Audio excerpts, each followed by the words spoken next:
So this is pretty much what you see. I've preloaded maze information from APEC 1988. Now you can see roughly, this is a representation of the maze. You can see there's walls around the outside, and there's the yellow splodge with an arrow at the top is the mouse. And you can see that the three walls of the start square are there, and that's all we know. The T represents my target cell. Okay. Now the way the solver works is via a queue. So before I start, I put the address, the northing and easting of the target cell into a queue.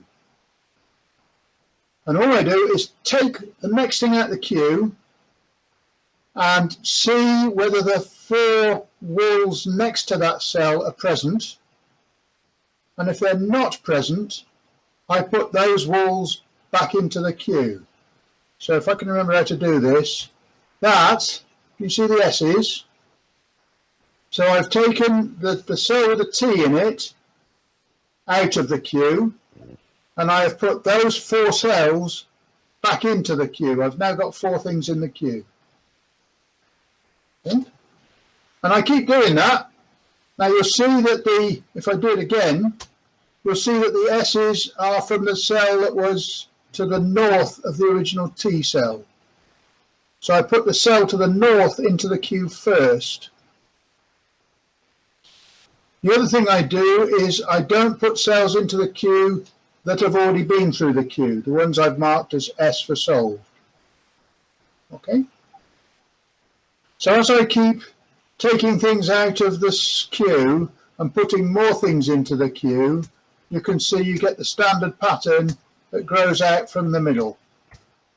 And there's no rules to stop me putting things in the queue, so I just keep on going.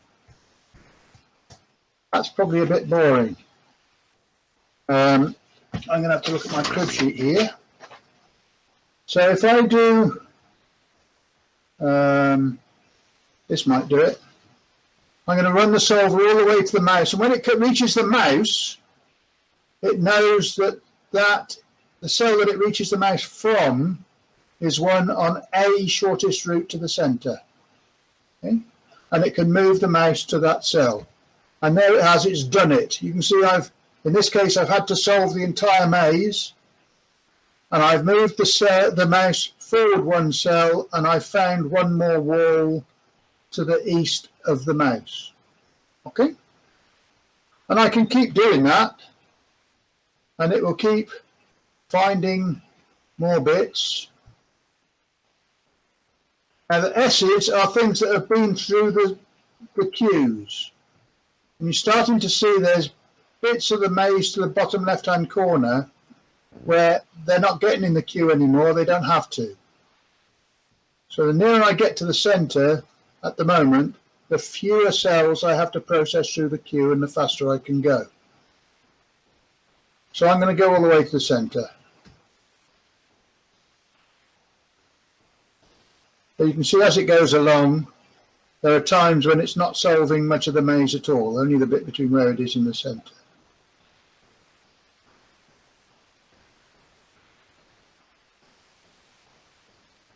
And I wish my mouse would run as fast as this when it's solving. Okay, so there we go. I found the center. And obviously the next thing to do is to move the target back to the start. So I've moved the T back to the start. Now you'll notice that the asterisks, which have been put in everywhere that the mouse has visited. So when it visits a cell, it puts a flag in there, and that means I draw up an asterisk on the map. Now the cell with a T in, that asterisk is coloured green. And I've marked that as not only visited, but also found. That which means that I know the route, I know the shortest route from that cell to the target. So when I take a cell out of the queue, I can check to see whether that cell was found or not. And if it was found, I can then carry forward that found status to the cell that the mouse is coming from, okay, or the next cell.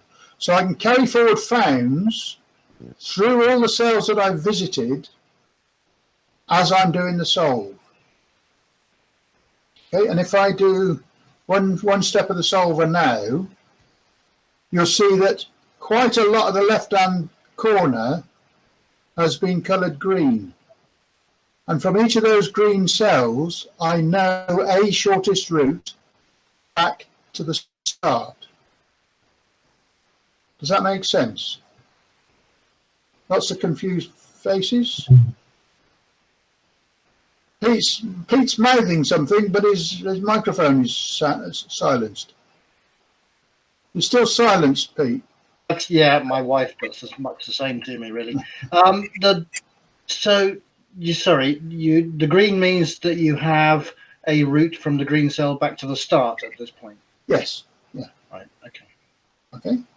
And that's just processed through the queue in the same way. So now, instead of searching all the way back to the target cell, I can search towards the target cell, but stop when I find a found cell. Okay? And it's off having a look at other bits of the maze, looking for the shortest route in the normal way.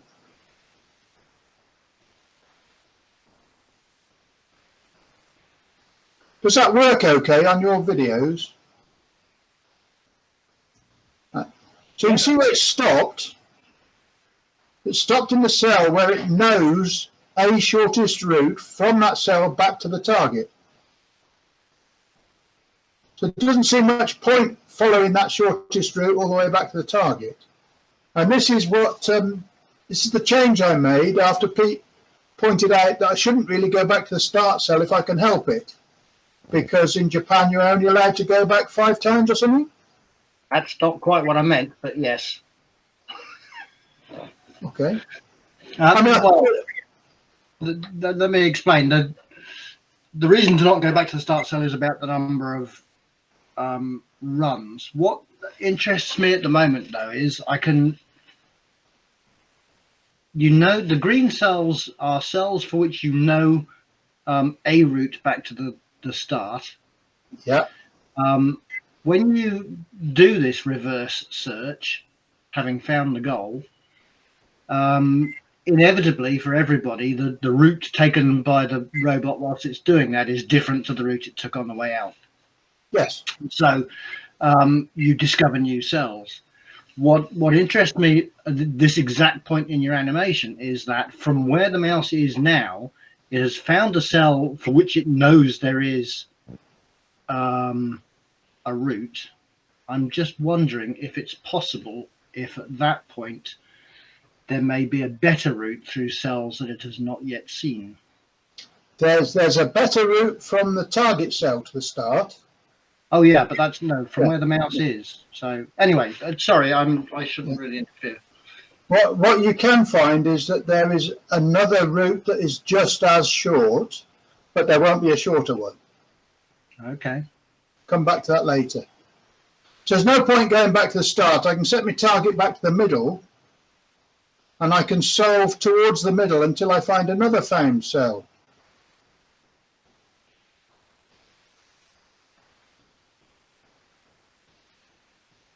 Okay, so I'm now on a cell where I know the shortest route, or a shortest route, to the middle.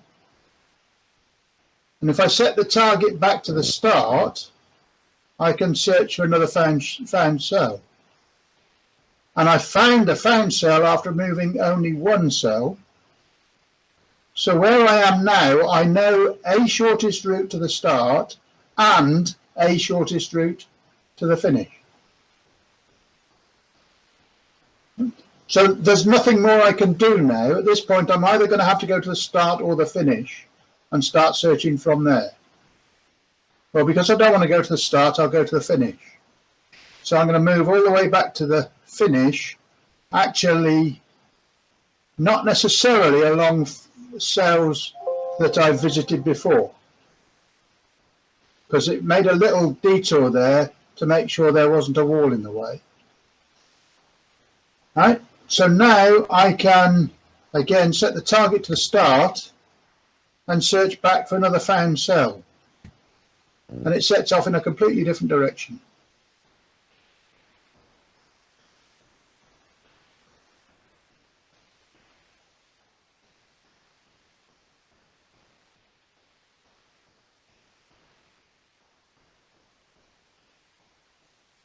And it's found a found cell.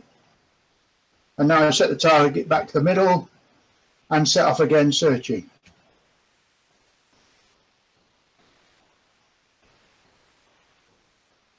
But all during this time, I'm tending to solve quite a lot less than the whole maze, because I'm not having to work in over the whole maze, if you see what I mean. So now I've got a found path to the middle. Check to see if I've got a found path to the start, and I have. So I now go to the middle.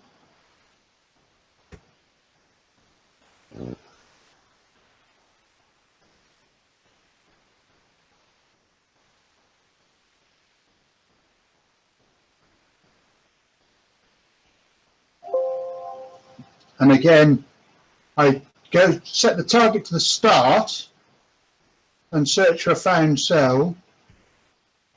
I've only moved one cell, so I know I've now got a shortest route from the target to, sorry, the center to the start.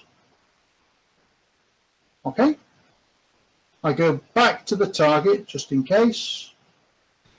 And now I can search all the way back to the start. Now, while I'm doing this, every time I do a search, I stick into a buffer a coded form of the movements that the mouse has made. So every time it does a left or right turn, it marks into this list a left or right turn.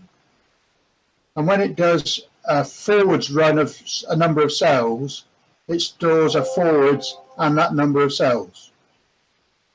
Okay? So now I can replay that list at high speed, and that's my first high speed run.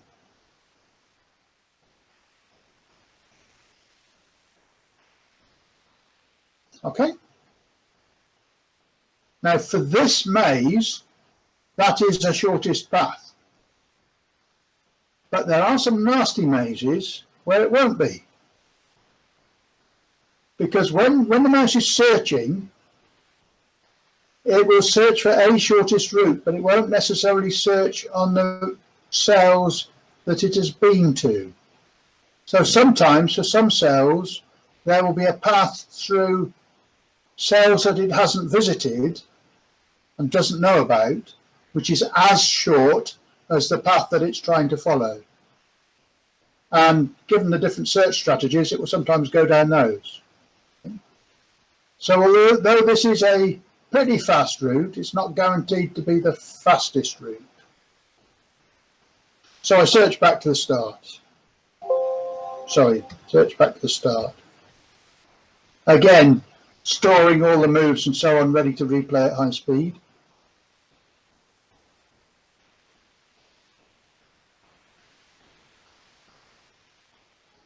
What's the difference between this search back to the start and the previous search back to the start?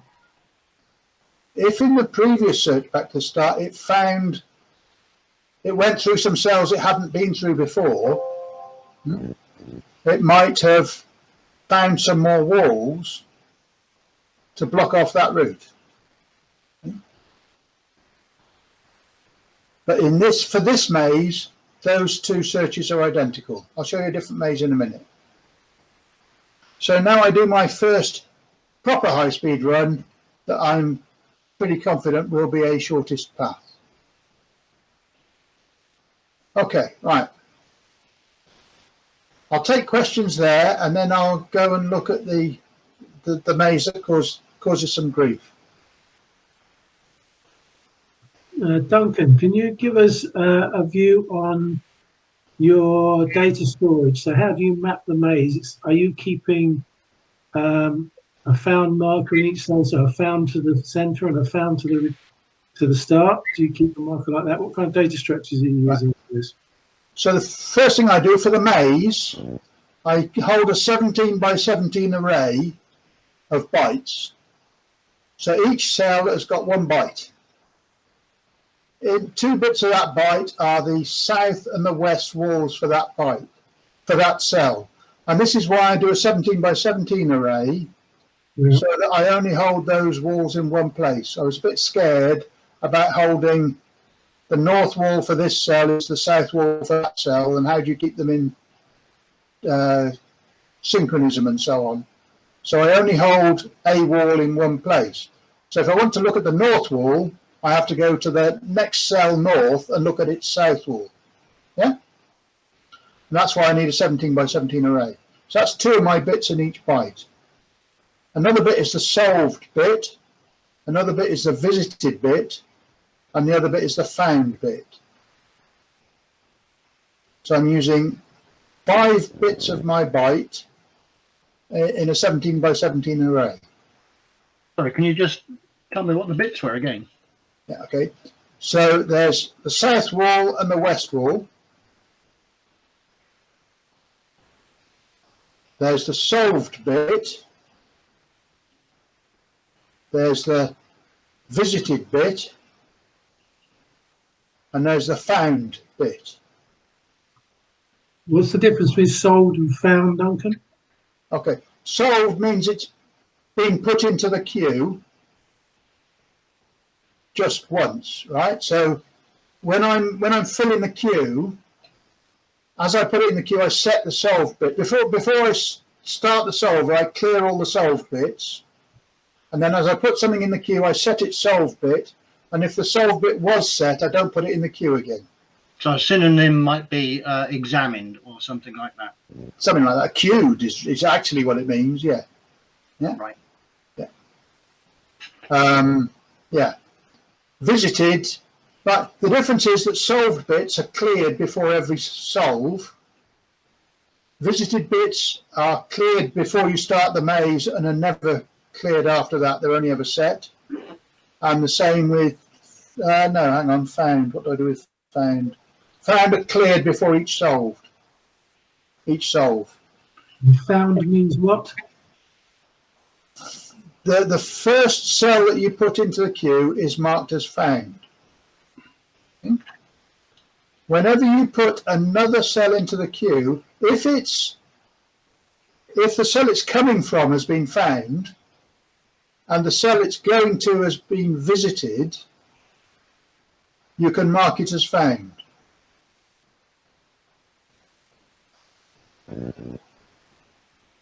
So it's impossible to have a found cell that hasn't been visited.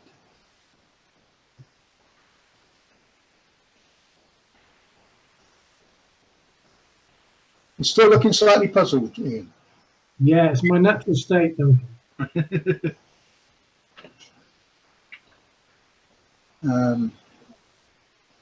Okay. I'm not sure I can explain it much better.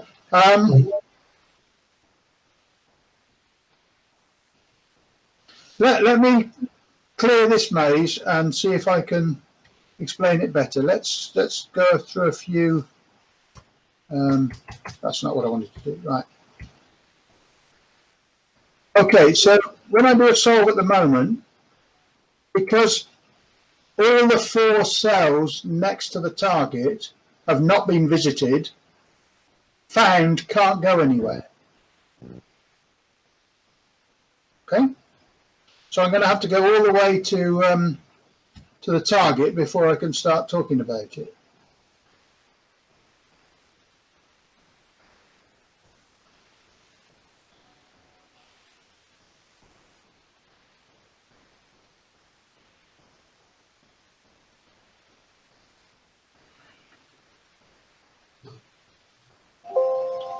Okay, now you'll notice that the target cell now has suddenly got a green asterisk.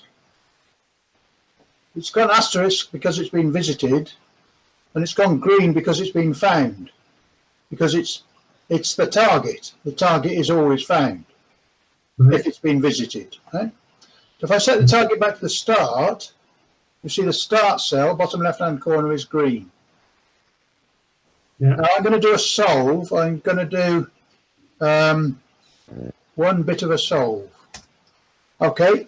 Now you see that the cell north of the target cell was put into the queue.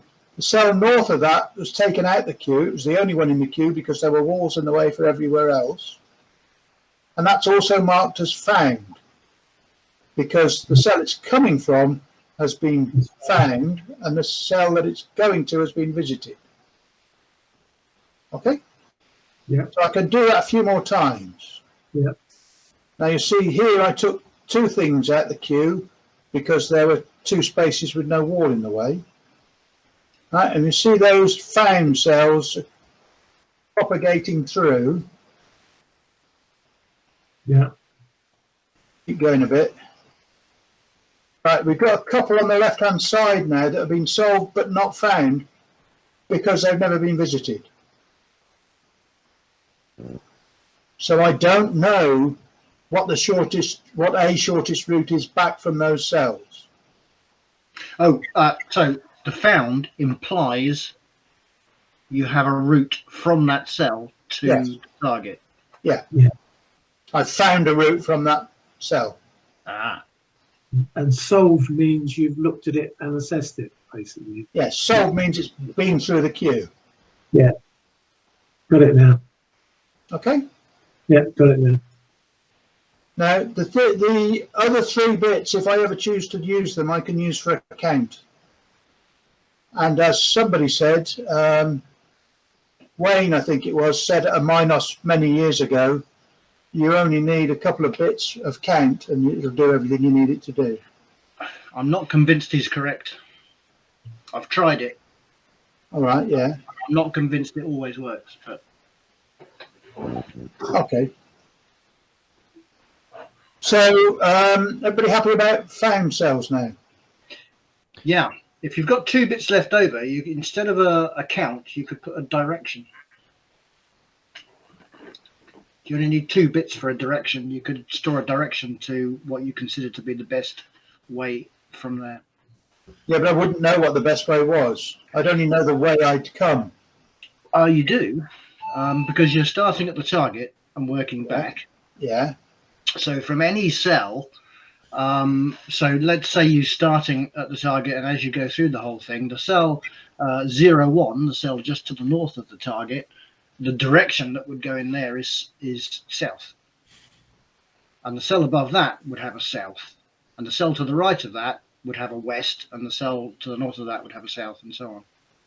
Yeah, but where you have a cell that can be approached from 2 different directions, the direction you're coming from depends on the order in which you put cells into the queue. Yeah, it all depends. It depends entirely on how you process your queue. But nonetheless, all of the arrows will always point downhill towards your target. Yes. Yeah, and that's exactly what Mouse X does. That's how its solver works, and it ends up with a map of 2 bits in those places with arrows pointing the way to go. Right.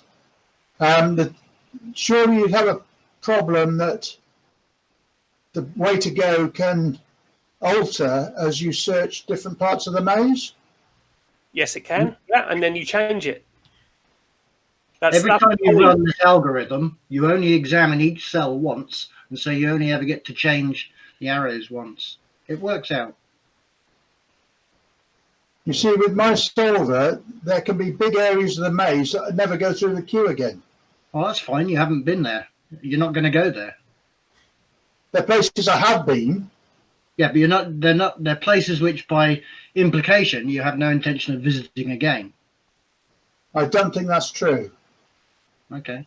If we look at this next horrible maze, which the fiendish Japanese created, let's go and get it. Just a minute.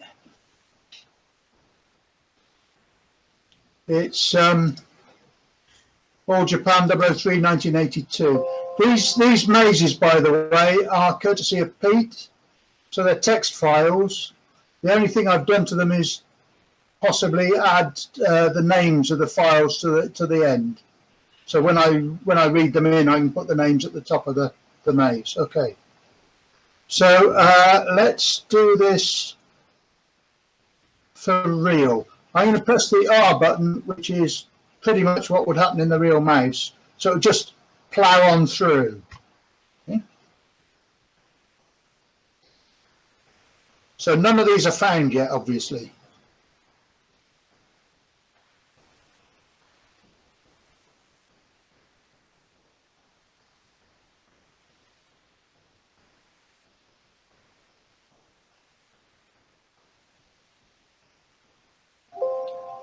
Okay, so it's found the center once. It's searching back for a found cell.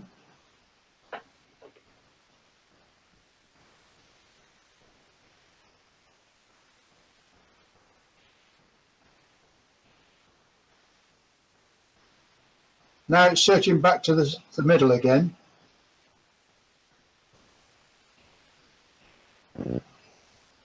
Back to the start. Now it's going to the middle. Now it's searching to the start. It's found a shortest route and it's going back. Now watch what the mouse does as it approaches the left-hand side. It's found a short route that's all down green cells, but it's making a choice there not to go to a green cell. Okay?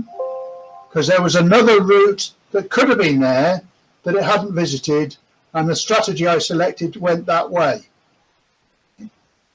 Now, when I do my fast run, which remember is replaying all the moves that this has just done, it does an extra bit. Yeah? Does a total of 64 cells. It's done a funny thing. Yeah. Now, when I search back to the start, because it's now been into those cells, it doesn't make that mistake again.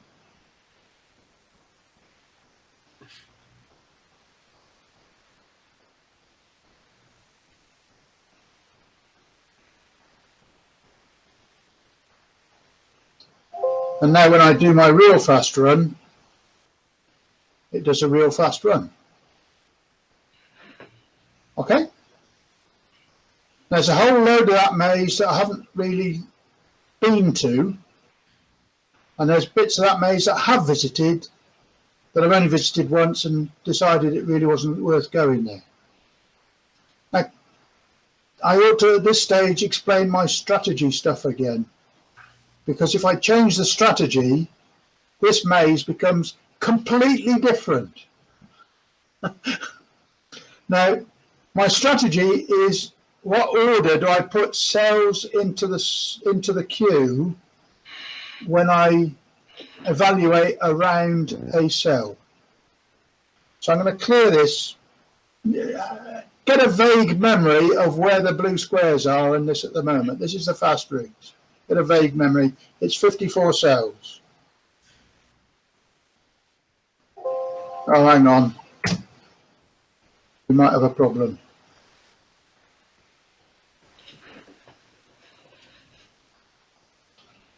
Okay.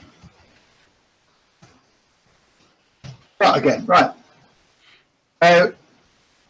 When I take a cell out of the solver, I'm putting those 4 adjacent cells in the order north, east, south, and then west. So I take the north, the north of those 4 cells is the one at the front of the queue now, and that's the first one to come out. And so on, and then it, right, so it's always choosing to go north first.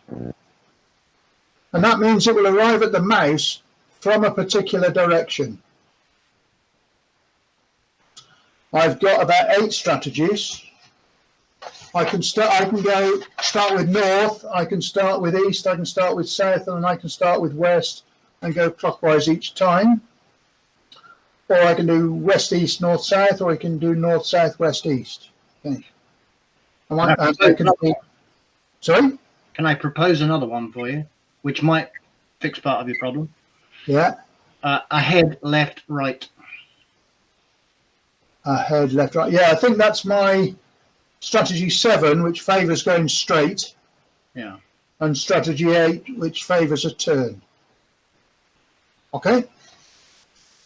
So if I change my strategy to strategy 2, which puts the east one in first,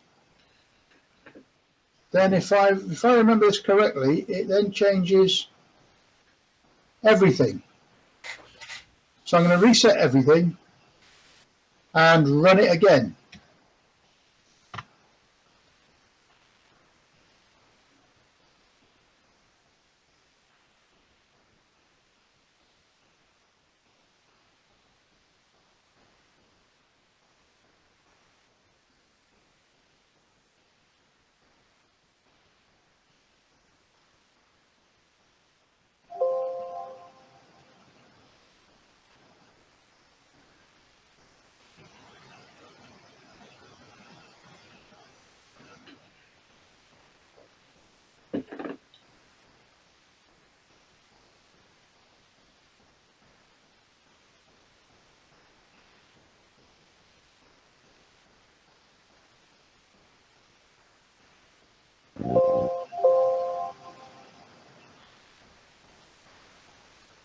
So it's now doing its search back to the start, and it's going in completely the opposite direction.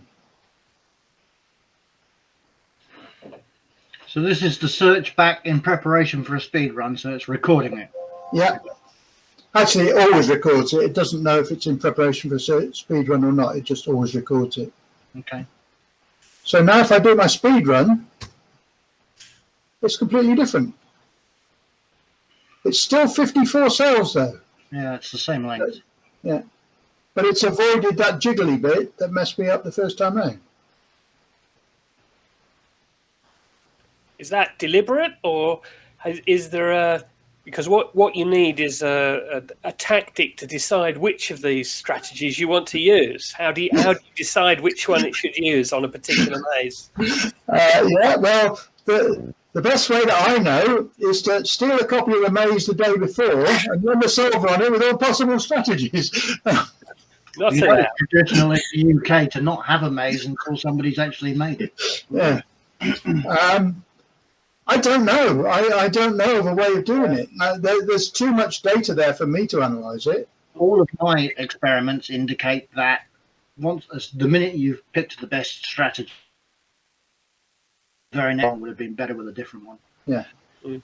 And so if I pick two obvious different ways of doing things, and then I run, because I've got all of those maze files, right? So I run my maze solver in simulation against all of them, and then get it to kind of list the scores and find out who does best.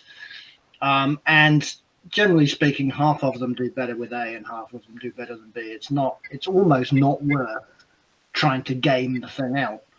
And in the case of the example that you had just now, where I keep trying to want to point to the screen to show you that in the case where you did that little detour on the way back, and then were compelled to do that as a speed run, under the preceding rules, that would have been not great.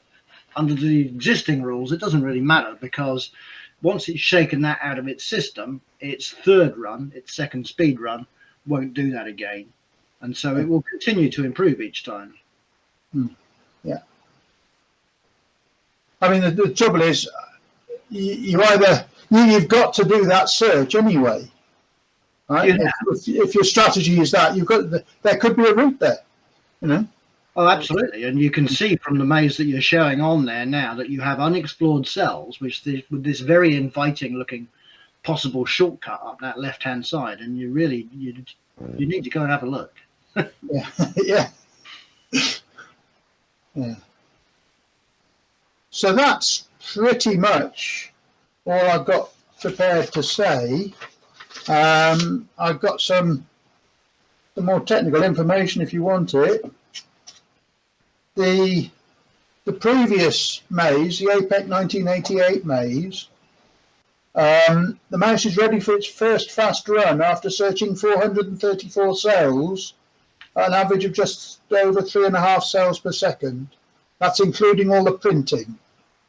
If you take all the printing out, you save something like 30% of the time. What's it running on? To run This that is an ARM M0 Plus at 48 megahertz. So it's an STM32F072. written in Fourth, of course. Forth, What yeah. languages are there? Silly boy. Okay. Right. In fourth, it's less than 16 kilobytes of flash, plus the fourth nucleus. Mm-hmm.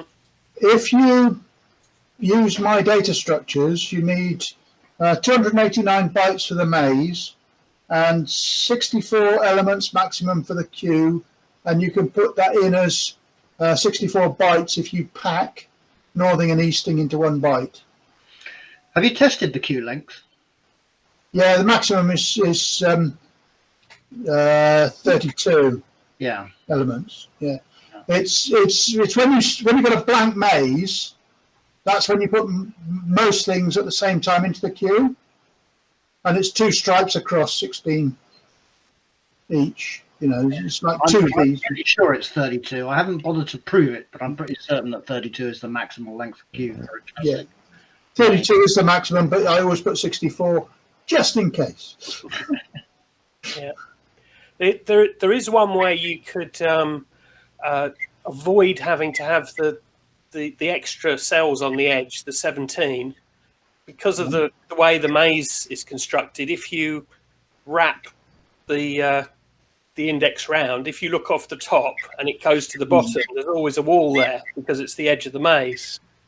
So you can look at the wall at the bottom as your wall, as opposed to looking into the next square. So if you look beyond the top, you actually look into the bottom row for your south-facing wall. Yeah, but if you look at the 3rd cell across on this maze, From the start. there's no west wall. No, what Derek's implying is that if you're using a single byte as an index into the array, Yeah, it naturally wraps round, right? So the index. So if you add 16 to get to the next column or row, depending on which way you've stored it, you get to the right place. But if that happens to be at one of the borders, so let's say you're at the very top border of the maze, and say you've arranged things so that is index 15. When you add 1 to that, you end up 1 down, or you can wrap around the 16s. But no, I think the storing the 17 by 17 is classic Duncan thinking outside the box. Literally, again, it never occurred to me to store extra cells around the side because I always wanted to have that nice, neat 256 byte data structure. I did try once, way back in the Pick 1 days, Derek, for just walls in a 17 by 17. So as you visit a cell, you construct the cell walls from the fact that it's a 17 by 17 array of walls. But with Pick 1, that meant it spent most of its time sitting in the square, assembling its cells to solve itself. So it was just to prove to be quite elegant, but very slow. Yeah, and Pick 1, in fact, does an awful lot of this sort of thing, where you try and reduce the amount that it's actually where you try and reduce the amount of processing. So you'll see that when it runs, it literally pauses less as it gets to the middle because it doesn't. It only processes the route to the middle and ignores the rest of it. Yeah. I think the point about the storage is you can do the whole solver in a kilobyte. Which is, I'm thinking UKMARS bot. I don't know how you get about 3 kilobytes of RAM or something in that. It's not a lot. 2 kilobytes, yeah. But there's also you got your stack and all sorts of other things to worry about. But you should be able to do it in at most 544 bytes. So if you're keeping costs, right? If you're storing costs, which I do, then you need two 256 byte arrays, 32 bytes for the queue, which could be on the stack if you wish. So that would be 544. So it shouldn't be a big deal. And if you don't, it's just easier for me, at least. It's easier for me to store a cost for each cell and calculate it. Because I lack fourth skills, I would never come up with an alternative. Yeah, there are lots of ways of doing it. The one in Mouse X only uses 256 bytes for the whole lot, or plus a queue, so another 32. It can be done in that. And that's doing Micromouse could do it in that as well. I mean, all these strategies were kind of dreamt up in the days of the 8051, when people would kill for an extra few bytes of RAM. And to find ourselves in 2020 with the AVR processor and a mere 2K of RAM feels very retro. But it's I say it's doable. I'm in the middle of rewriting the code. I will let you know. How much flash do you get on the Nano? Is it? I I can't think remember. you get one, can you? 32K. But yeah, Okay. yeah. Oh, well, 32K would give you plenty big enough fourth, and you could do the whole thing. There's no problem about getting it into the space. Oh, there's no problem anyway. I don't think. So even with my tendency to overcomplicate stuff, my current firmware build for UKMARS bot is about 23K. But that's got loads of stuff. That's got menus and command line interpreter and no end of useless things which don't need to be there. Yeah. But my command line interpreter comes free. No, it doesn't. It's part of the system that gets loaded on the chip. It's only because you didn't write it. Yeah, I didn't write it, but the actual overhead for the command line interpreter, I think, is maybe, I don't know, 64 bytes or something. Yeah, It is negligible. It's free. sure. What I mean is, I've got my commands are strings, right? So there's a whole pile of strings that get stored, and all that just adds up. It's the flash isn't the issue, is it? The flash is not an issue. No. The RAM is tighter. Okay. Duncan, thank you. I'm going to stop sharing because I'm aware that you can see the maze, but I don't think you can see me. Yeah, we Yeah. can see you at the bottom. You can see me. Okay. Well, I'm going to stop sharing anyway.